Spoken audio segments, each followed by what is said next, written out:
बस 11 दिन और उसके बाद हमें मिर्ज़ापुर सीज़न 2 फाइनली देखने को मिल जाएगी।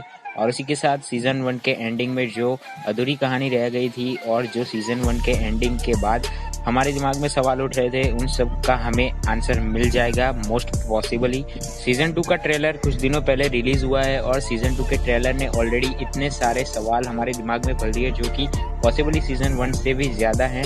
ट्रेलर आपने ध्यान से देखा है तो फिर आपने एक सीन उसमें ज़रूर नोटिस किया होगा, जहाँ पर गुड्डू भैया एक कार को पलट देते हैं, ऐसा सीन है और उसके बाहर एक हाथ लटकता हुआ रहता है। तो फिर ये सीन ऐसा ट्रेलर में क्यों डाला गया और उसी के बारे में हम डिटेल में डिस्कस करने वाले हैं। तो फिर अगर आप अपना शो का एक्सपीरियंस स्पॉइल नहीं करना चाहते तो फिर आप इस वीडियो को यहीं से छोड़ सकते हैं।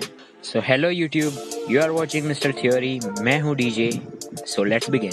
यहाँ पर इस सीन को डिस्कस करना इसलिए भी इतना ज़रूरी बन जाता है क्योंकि गुड्डू भैया का एक कार को पलटना जो कि प्रैक्टिकली इम्पॉसिबल है। प्रैक्टिकली इम्पॉसिबल मैं इसलिए कह रहा हूँ क्योंकि यहाँ पर हम देख रहे हैं कि ट्रेलर के बाकी सारे सीन्स जिसमें गुड्डू भैया इन्वॉल्व हैं, वहाँ पर वो मोस्ट ऑफ द टाइम जो है वो किसी न किसी के भरोसे है। चाहे फिर वो इस वाले सीन की बात करें जहाँ पर वो मुन्ना भैया और शरद शुक्ला के सहारे खड़े हुए हैं, या फिर हम इस सीन की बात करें जहाँ पर वो गोलू को बंदूक चलाने की ट्रेनिंग देते टाइम भी एक क्रच के सहारे पर खड़े हैं, और इस सीन में जहाँ उनकी आग लगी हुई है पीछे और उसमें भी वो एक क्रच के सहारे चल रहे हैं। तो फिर ऐसे में यहाँ पर प्रैक्टिकली इम्पॉसिबल हो जाता है ये सीन का होना। यहाँ पर गुड्डू भैया एक कार को पलट देते हैं और वो भी अपने दोनों हाथों के सहारे से, और यहाँ पर हमें कोई भी क्रच देखने को नहीं मिल रही यहाँ पर। इसका मतलब कि गुड्डू भैया अपने खुद के दम पर खड़े हुए हैं। अब इस सीन को अगर हम सच मान ले तो फिर यहाँ पर सिर्फ 2 पॉसिबिलिटीज बचती हैं। उसमें से सबसे पहले ये है कि यहाँ पर हमें सीजन के मिड पार्ट के अंदर यानी कि सीजन के कुछ एपिसोड्स के जाने के बाद ऐसा दिखाया जा सकता है कि गुड्डू भैया ने किसी तरीके से अपनी टांगों का इलाज करवा दिया और वो अब अपने दम पर चल सकते हैं। और अगर ऐसा होता है तो ही ये वाला सीन जो है वो सेंस बनाएगा ट्रेलर के अंदर, और यहाँ पर हमें सीजन के अंदर देखने को मिल जाए कि गुड्डू भैया की दोनों टांगे एक तरीके से सही हो चुकी है। और यहाँ पर दूसरी पॉसिबिलिटी ये हो सकती है कि ये सीक्वेंस जो है वो किसी एक पर्टिकुलर कैरेक्टर का ड्रीम सीक्वेंस हो, यानी कि जो अपने ख्यालों में ऐसा सीन इमेजिन कर रहा है, ऐसा भी सीक्वेंस हो सकता है ये वाला।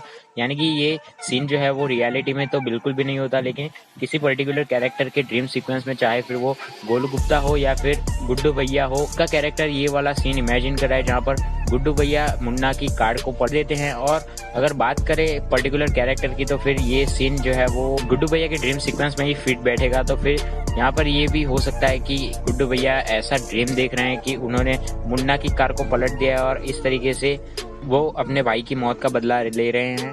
अब ऐसा ड्रीम सीक्वेंस शो के अंदर डालना तो सेंस बनाता है, लेकिन अगर शो के अंदर ये ड्रीम सीक्वेंस डाला गया है और फिर उस ड्रीम सीक्वेंस को यहाँ पर कट करके हमें ट्रेलर में दिखा गया है तो फिर यहाँ पर ट्रेलर में दिखाने का कोई भी सेंस नहीं बनता है। तो यहाँ पर ऐसी पॉसिबिलिटी हो सकती है कि शायद गुड्डू भैया को अपने टांगों का इलाज मिल चुका है और वो फाइनली अपने पैरों के दम पर चल सकते हैं, और ये हमें सीजन 2 के मिड पार्ट में कहीं पर दिखा दिया जाएगा और उसी के चलते फिर यहाँ पर ये वाला सीन हो सकता है। लेकिन यहाँ पर किसी भी चीज़ की पॉसिबिलिटी यहाँ पर हम बिल्कुल भी निकाल नहीं सकते। तो फिर यहाँ पर हो भी सकता है कि ये ड्रीम भी हो या फिर ये रियलिटी भी हो। साथ में अगर वीडियो आपको पसंद आया तो आप लाइक कर सकते हैं, पसंद नहीं आया तो डिसलाइक भी कर सकते हैं। ऐसे वीडियोस फ्यूचर में भी देखने के लिए आप हमारे चैनल को सब्सक्राइब कर सकते हैं, उसके बाजू में आने वाले बेल आइकन को प्रेस करके नोटिफाइड रह सकते हैं। और I will see you guys in the next one. Till then goodbye and take care.